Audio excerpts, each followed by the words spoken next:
Today I wanted to give a workshop to kind of check in and help you to understand some ways to stay on track during your virtual semester.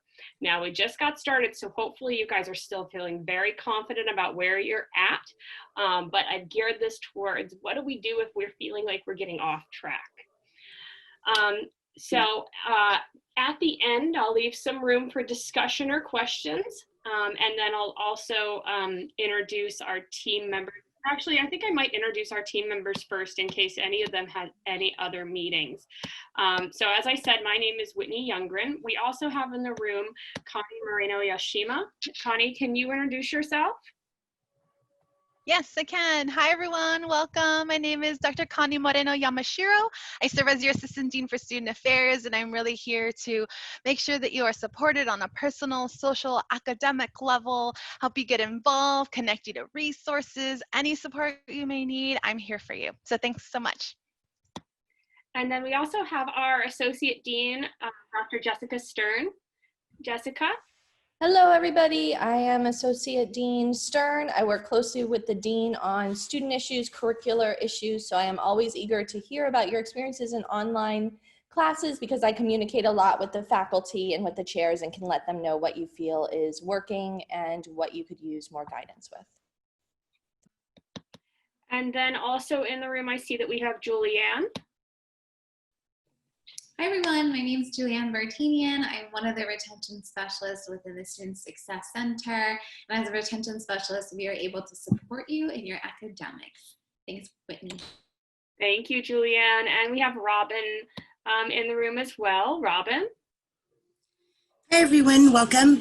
I'm Robin Gomes, and I am the assistant at the front desk of the Student Success Center. Thank you, Robin. So we also have a couple more members of our team who are not actually in the webinar, but are a part of our student success team and can be reached through the student success website, which I'll show you the link for an email address for towards the end of the presentation.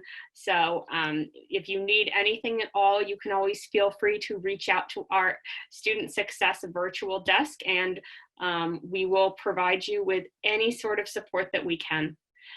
So to get started, I want to point out, and a lot of you may have heard this from me if you've gone to other workshops, but virtual courses require organization and time management. Sometimes those are not skills that we have already developed, and so we're having to not only work on our coursework, but also work on those time management organizational skills at the same time. So if you are getting into a situation where you're concerned about either one of these skills, you can always reach out to me. I have office hours, and I'll give you the day and time for those at the end of the presentation, and we can work on some of these skills. I have several tips which will follow some of the things that I've said to people in the past. So first of all, make sure that you've established a workspace. If you are, I think we're on week 3 of the semester now, and you're still trying to struggle with where you're going to do your coursework, take a step back and think about what are the spaces that I can convert into my workspaces. And that's a space where you're going to be able to kind of shut out some of your other areas of your life or social media or anything like that, and just focus in on your coursework for a set amount of time. Next one, set expectation for yourself and others. So understand what is expected out of you from your courses, understand what your instructors expect out of you, and then understand what the course expectations are, and communicate that to your support network, friends, family, your peers, the students that you're meeting in your classes. Kind of understand what the expectations are for yourself and those around you. What do you need from others to be successful? Make sure that you have the technology you need. And so our CSUF Information Technology Department is here to support you. And should you need access to devices, we can provide that through the Dean of Students website. That information will follow. And then also remember to use proper Zoom etiquette. So turn on your camera, use your reactions, raise your hand. Understand if your instructors have any specific Zoom etiquette that they'd like you to follow. So those are really quick. If there's any of these that you have questions on, you can always follow up with me. So if you are feeling like you're starting to get overwhelmed or behind schedule, the first thing that I want you to do is to take pause. Just pause, take a breath, and then just know that we're going to have to get our arms around what's happening and work on getting reorganized. Okay, so it can feel overwhelming. The first thing that you need to do is just start to prioritize. So refer to your master schedule. If you have not created a master schedule, then what you need to do is you need to sit down with all of your syllabi and figure out what requirements you have, whether it's reading, assignments, or any sort of class meetings, and put it all in one document that's easy for you to follow. If you've done this and you're working off of, because I know there are several in here that have attended previous workshops, if you're working off of that weekly master schedule that we created that has 4 weeks and you're finding that that's a little difficult to do because your days get away from you, think about the level at which you need to plan. So maybe this is where you need to sit back and start thinking about what your days look like. So rather than doing it from the perspective of this is a calendar with 4 weeks on it with the work that I need to get done, let's think of it as this is what I need to get done this week. And consider also including any non-academic obligations that you have. If you're feeling torn in lots of different directions, then put it into your schedule. If you're feeling like I still, after looking at it from the perspective of a week and mapping it out by days, I'm feeling overwhelmed, start using Outlook and use your, use the ability to look at it by the hour. So you should know things like if I have class on Mondays from 11:30 to 12:45, maybe I'm going to space out an hour after that to work on something else. You know, if you have any sort of employment situations, make sure that you budget your time for that and you know what your schedule is going to look like. So if you're feeling like there's just a lot going on and you can't get your arms around it at one level, then try to look at it at a more micro level of a daily or an hourly schedule. Again, if you need help sitting down and figuring out what level you need to look at, or you want to do it with your own schedule, you can always reach out to me during office hours. These hours, and whether they're my office hours, your instructor's office hours, or our student success team office hours, they are there for you to use. We are here to support you. So, reaching out for that support. Of course, I said, if you need any help getting organized and staying on track, that's something that I could help you with, and you can do that in my office hours. If you have the need to get support surrounding your course requirements, let's say you're just feeling like it's week 3 and you're a week behind, for those course requirements, one of your first emails should be to your instructor. And you should say, this is what's happening. Can you help me to prioritize, or just communicating with them? Your instructors are there to help to support you through the curriculum. So anything that comes up with your classes that you're concerned about meeting course requirements, one of your first outreaches should be to your instructor. If you have technology needs, if you're realizing that the technology that you have, and let's say, for example, if you're trying to attend Zoom meetings and your Wi-Fi connection is not working in the way that you need it to, our CSUF information technology has Wi-Fi hotspots available, and that's something that you can reach out to IT for. Or if you have a computer, which I know that some of our staff even experience having older computers and just not being able to get it to function in the way that you need to, you can go through our Dean of Students and they'll communicate with IT in order to get you some resources like a laptop. So if you're feeling like there's technology needs where you could better be supported, IT is a great place to outreach to. And of course, if it's just something where your Word isn't working right, or your Excel, or whatever program that you're trying to utilize, IT is there to support you, and they have a 24/7 chat, and then they also have a phone number. Their phone number is very easy to remember. It's 657-278-8888. If you need support services of any kind, you can reach out to your HSS, Humanities and Social Sciences Student Success Team. And we have several members of the team that are here to support you. And then social support. One of my concerns when we went virtual was having students understand just what a great community we have at Cal State Fullerton, and duplicating that physical community that we have in an online environment. Whenever possible, reach out to your classmates. Make sure that you're forming connections or maintaining any previous connections that you had with your peers. These are people who are going through the same exact things that you're going through and can be a tremendous support. Additionally, have conversations with your family and your friends. Let them know what you're feeling, what you're experiencing. If you need support in areas, let's say you need time just to work on stuff, let them know what it is that you're working on in school. I also tell my students that we explore some really interesting topics, and these are great points to have discussions with your family about. If you take a really great history class, use it as an opportunity to have a conversation with your family about what you're learning. And I see our Associate Dean smiling. I said history instead of Soc. You're welcome. But these are great opportunities for us to help our families understand exactly how much material we're taking in. Because it really is a great amount of material, and then you're also helping yourself to engage with the material if you can have conversations about it. So don't feel like you have to separate family and school. Bring it all together.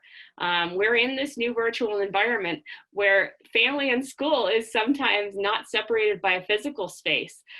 So why not welcome those conversations? And then after you've reached out to any of your support systems, develop and execute a plan.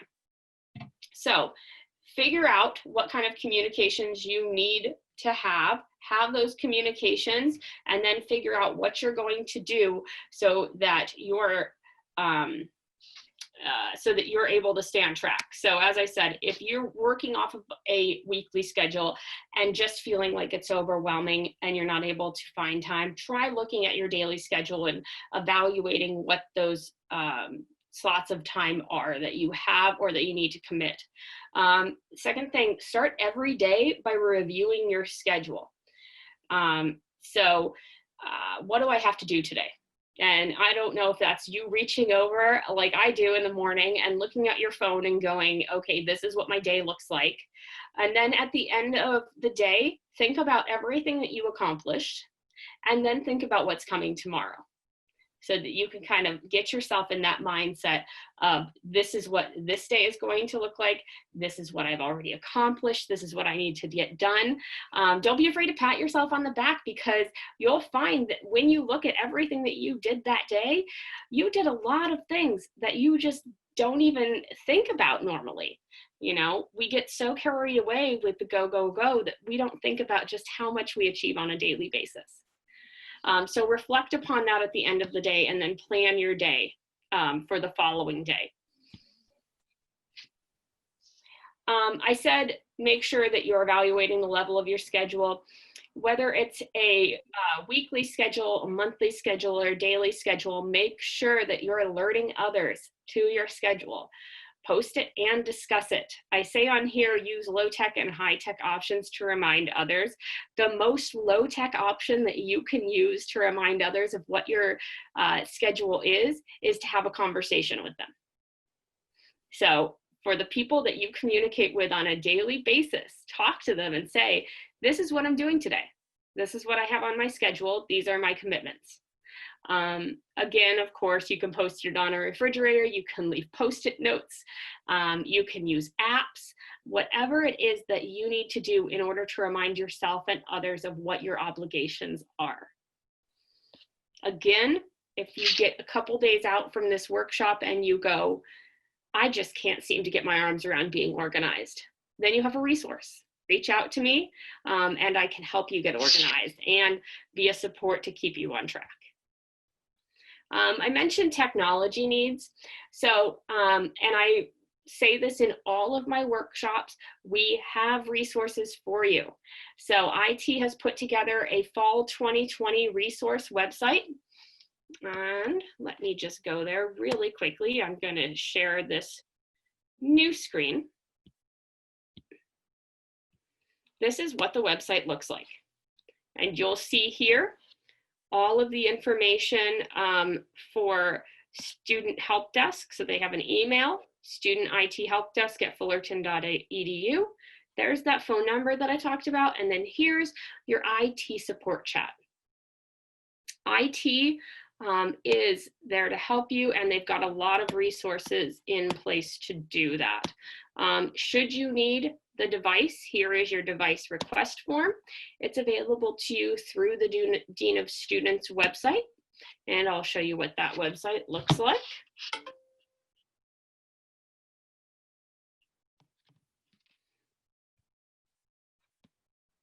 So the website looks like this. I, of course, am not eligible to request a device because I use a different way to request any devices. So I'm actually not telling the truth. This is not what it looks like. But if you go to the Dean of Students website, there'll be a place to request that device. Sorry, a little technical difficulty there.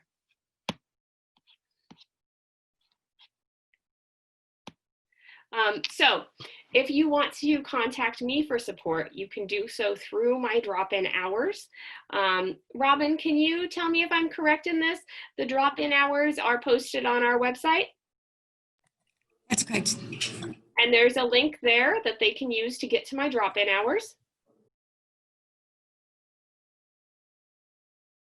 Yes, Robin, there's a link there that students can use to access drop-in hours?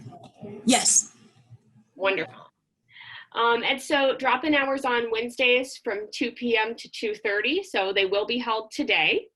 And then on Thursdays from 11 a.m. to 11:30 a.m. And that will be support provided by myself. Since we have students in the room, can anybody on our student success team who has drop-in hours, if they'd like to share, provide them at this time?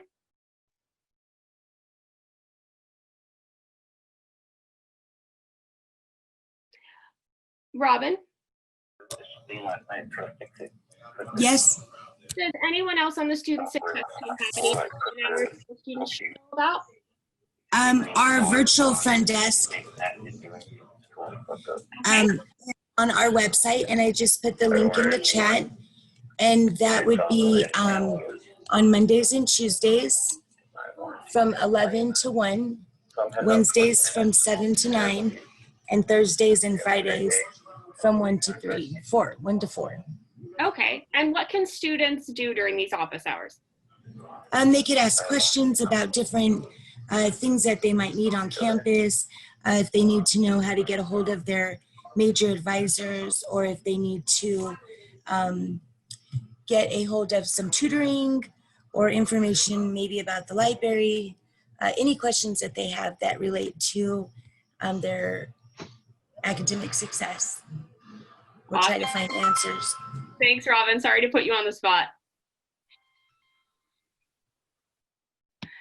And so if you are not able to make it to office hours, you can contact the success team at hssuccessteam@fullerton.edu, or through our website, you can go to the student hss.fullerton.edu to the student success team page, and then go to the student success center. So now I'm going to open it up to see if anybody has any questions or anything that they'd like to discuss. Whitney, can I just emphasize something that you said? It's kind of a bubbling fear of mine that comes from experience of when I was a student. Okay. I think sometimes it's a lot harder to stay on top of the reading for classes where you don't have consistent assignments. So my experience was freshman year in college, the bio class that I was taking had a midterm and a final. So it became very easy for me, since I know I wasn't going to be held accountable for that information until, you know, halfway through the semester. At the end of the semester, I kind of stopped doing the reading. And then I didn't do so well in the midterms because there's only so much you can read the night before.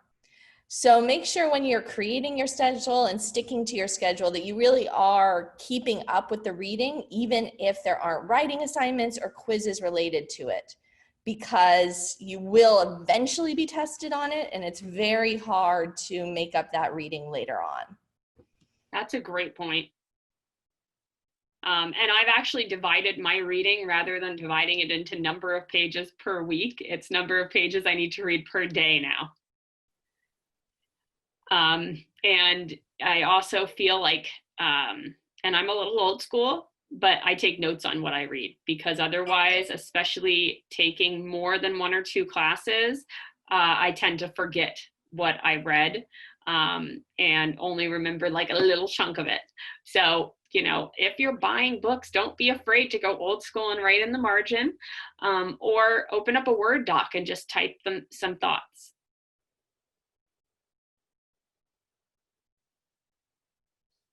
Does anybody else have anything that they'd like to ask or add? Connie's one of the most organized people I know, so I might ask her to share some of the skills that she has learned over the years and how she stays organized. Thank you, Dr. Stern. I love to be organized. It's my comfort zone. And so I think over the years, and especially when I was an undergraduate at Cal State Fullerton, because I'm an alum of the institution, is that I always had those student handbooks that you got, or orientation. I know you can buy them also in the Titan shops if you didn't get one, or any planner for a matter of fact, but I had that planner that had the month view, and then it had the week view, and then the day-to-day view. And so I loved all of those views. And so I would put at the beginning, that first week of the semester, I'd review my syllabus, and I would identify for, you know, the various months in the semester, I'd put in assignments and readings, and I would put the deadline a few days before it was due. And so I would make sure that I got everything done on time, because I gave myself a little earlier deadlines that were even in the syllabus, just to give myself a little buffer with that. So I used the month view so I could see what was coming, and not necessarily like day to day or week to week, but I saw like the larger picture, because some things do require some planning. So if something's due next month, but it's a big research project, maybe it's 20+ pages, or, you know, just something that's a group project that you need to coordinate, those things need to start not the week of or the week before, but probably weeks in advance. So that month at a glance was really helpful. And then for the day-to-day and week-to-week, I use those functions of the planner. I'm also highly a visual learner, and so I love color. So I would color coordinate everything. So if I took a history class, history would be pink. If I took an English class, English would be yellow, and so forth. So I would designate a class to a color. So whenever I saw a certain color on my calendar, I knew what class it was connected to. And that's just me being highly visual. I like to see what I was working with. And then also, as Dr. Stern alluded to earlier, there's seasons where there may be exams like midterms and fall, like, you know, those things are likely coming. And realizing when those are, and if there's multiple exams in one day, again, planning in advance, like when are you going to study for them? Not the day before, not a few days before, especially if you have 2 or 3 exams. So those are a few tips that have been really helpful, is planning ahead, having a good visual of what is in store for me for the semester, and that planner was really key. Thank you, Connie.